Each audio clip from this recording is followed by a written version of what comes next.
Alrighty, well, we're gonna do some traveling today. Well, we already have. We left the Hyat House, and again, the Hyat House was wonderful. What a fantastic place. They receive a 4.8 on their reviews, and it's well worth it. That was a 5-star visit for me. Wonderful breakfast this morning. I didn't take the time to show it. We've made our way to Jekyll Island here, and this is a Driftwood beach. Fantastic area so far. It looks like a very nice place to take a vacation. There's more houses out here and hotels and stuff than I thought there would be. And this is Driftwood Beach. And right away I can tell this is actually really cool. This is what we're looking at as we get out here. This is Driftwood Beach. And there's definitely some driftwood here. Fantastic. Now, I gotta say, it's different than what I would see in the West Coast, for sure. Wow, look at this, you guys. This is amazing. Really cool.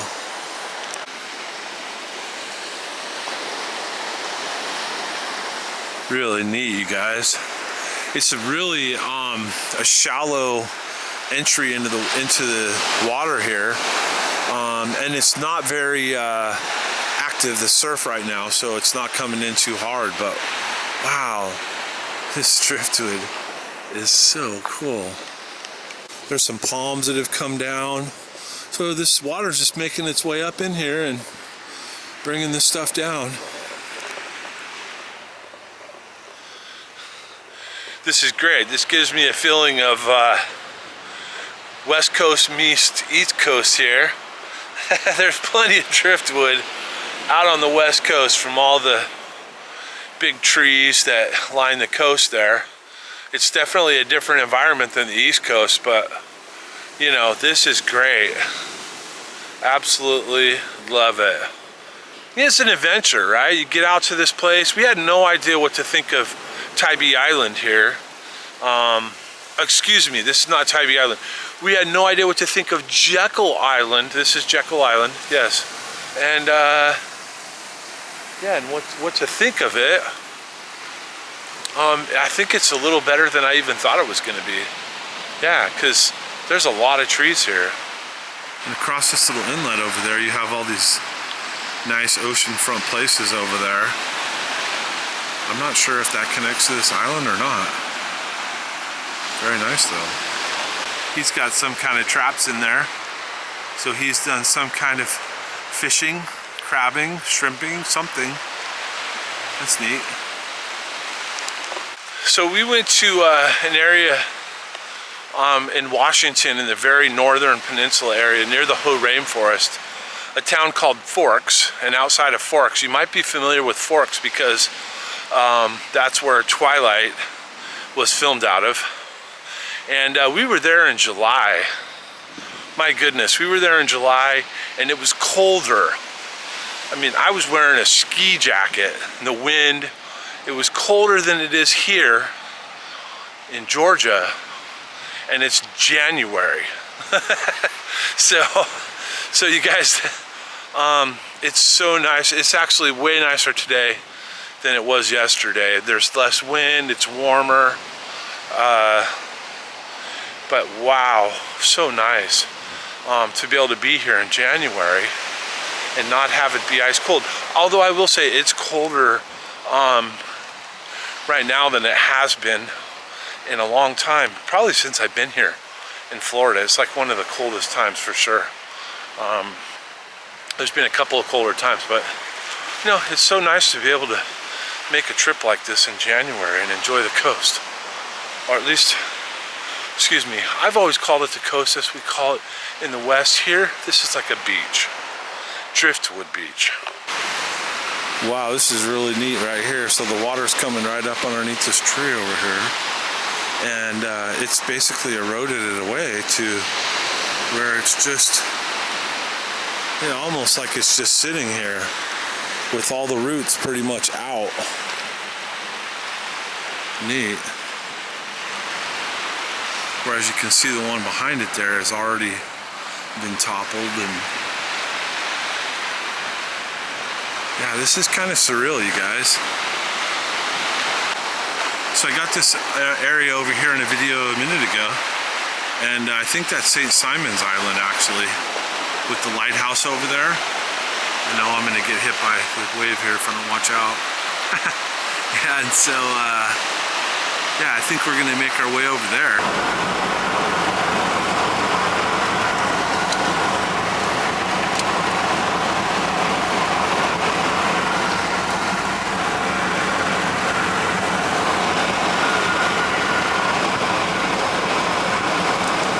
All right, we've made our way to St. Simon's Island. How cute are these little things here? You can rent them. It says rent me, posh carts. And you can tool around St. Simon Island. So St. Simon Island, you guys, first of all, Jekyll Island had a very kind of country club vacation type of feel to it, like where you might, you know, get a VRBO, rent a condo or something like that. This place has, I mean, there's an little personal airstrip we ran across on the way into town, and there's some very nice houses in here, and there's a really nice kind of historical aspect to the town when you're coming in. And then we're here to check out the lighthouse and the visitor center and the historical aspect here. So St. Simon, and the vacation continues to the lighthouse. So outside the lighthouse is the A.W. Jones Heritage Center Historical Society.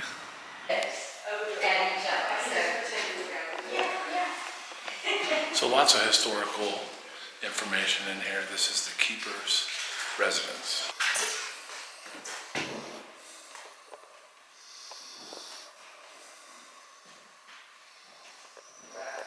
Christmas still up.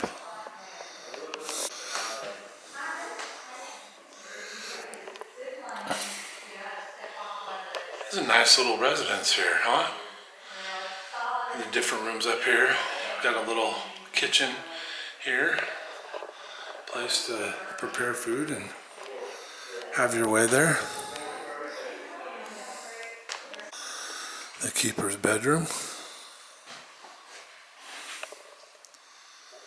Wow. This is a really cool concept. It's a portable library. And so these were shipped around to each lighthouse so they could read material.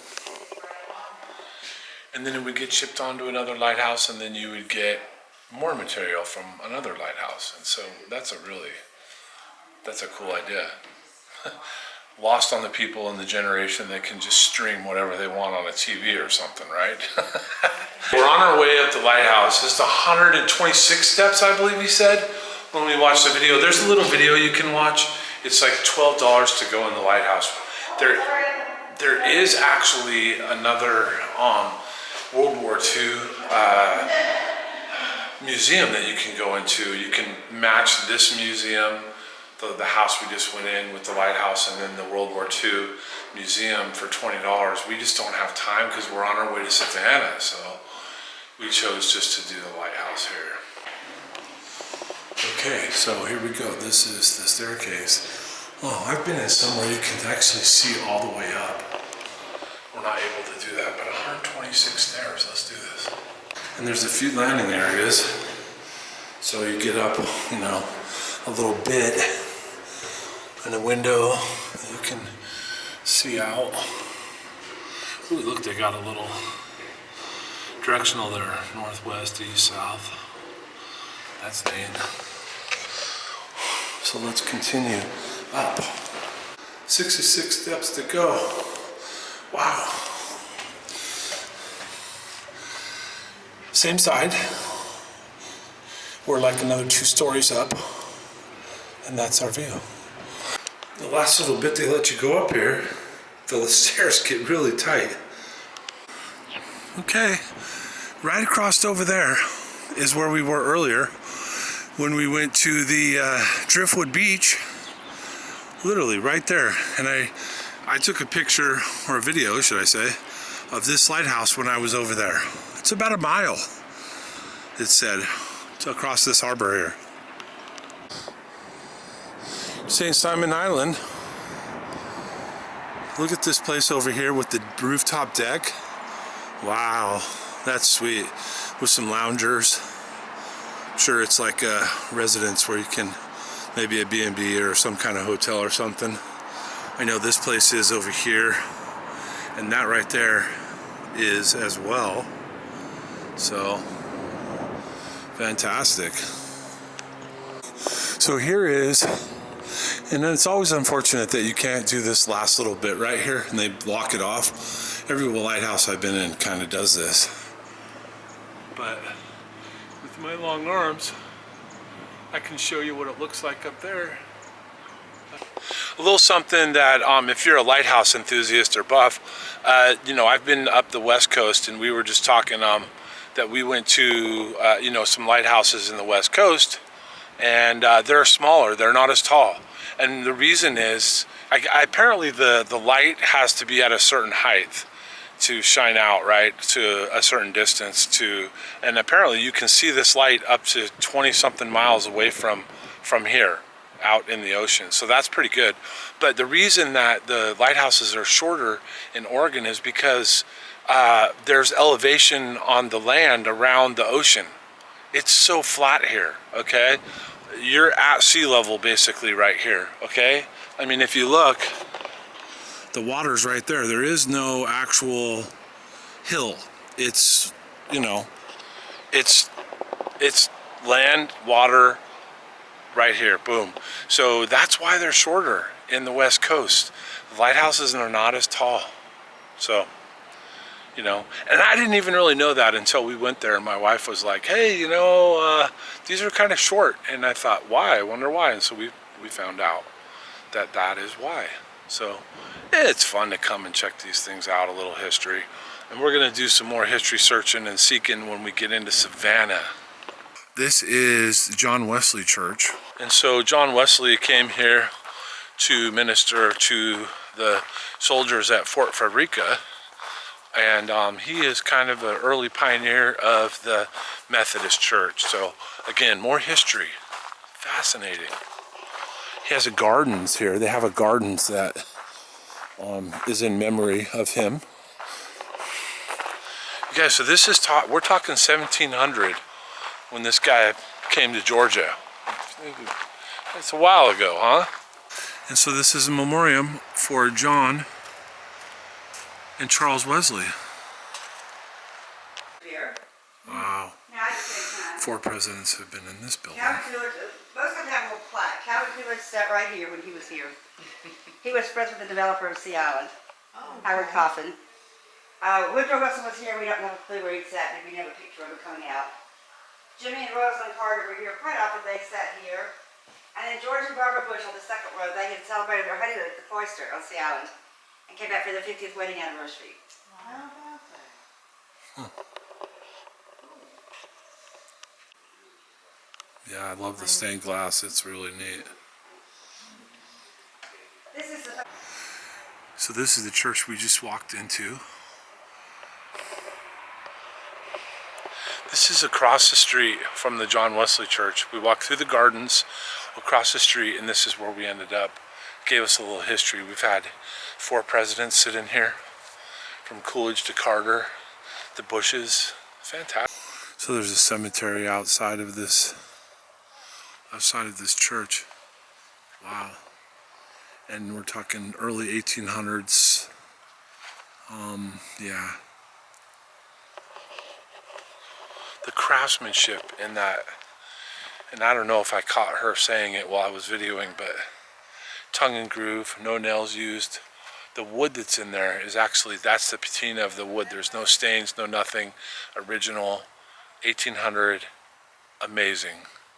You guys, the craftsmanship is just incredible. Yeah, and so she says that there's still about 300 families that actively attend that church today. And they're running 3 services on a Sunday. But the really cool thing is that you had, to me, is that you had all the past presidents that have come through there and visited and been part of the church. And Of course, Jimmy Carter being a Georgia boy, peanut farmer he was, right? Coming in here and attending the church quite often, she said. That's really fascinating. The history is just really there. So in the Hyatt Regency, room 208. Oh, do you? Okay, so here's the bathroom. This is our place. Hyatt Regency. Yeah. Nice shower. Nice bathroom. And nice room here. It's a great room. You know? It's nice and big. Lots of room here. We got a balcony room, so this is what we get right here. We get a tugboat cruising by. How about that, man? That is so cool. I love tugboats too. They're awesome. And then here's the port. You guys, this is so sweet. And look at another nice bridge. Really cool, for sure. So, jazzed. This is where we're going, to the tapas bar. Gonna be downstairs, looks like. Get a little jazz music. Yeah, should be good. This is our introduction to Savannah right here. So, I love jazz, should be good. A little live music here and jazzed. Getting jazzed. It's cool. Take a walk with me. Cajun Creole. Asiago bread like and oil. It's really good. And that's such a This is a wedge salad. wedge salad. Wedge salad and a bread with This is a Cajun Creole dip. Cajun Creole dip. That's just veggies on the side. Or that Like I said, guys, just too spoiled. It's ridiculous. We've changed Tenderloin tips. And of course the ribs. I already ate the potato out of there. The ribs, I can't help it. I just got in there and got busy. Salmon. That looks healthy. Here we go. Nice job. Okay, so that was jazzed. Although it's interesting, they weren't playing jazz music. But nonetheless, live music, and the food was great. The ribs were fantastic. The sirloin tips were great. I heard the fish was great, but I didn't try that. So here we are, we're walking and cruising. This is Broughton Street. Broughton? Broughton. Broughton Street. Like their Main Street USA. Yeah, it's their Main Street USA. Look at all the lights, it's wonderful. This is the old Pink House. Really cool looking tavern, restaurant and tavern. Tomorrow we're actually gonna go into the restaurant and have dinner. And with that, folks, that's gonna do it for our evening and our arrival in Savannah. Fantastic. We're gonna go for more tomorrow. And of course, as always, from the Hyatt Regency, thanks for joining us.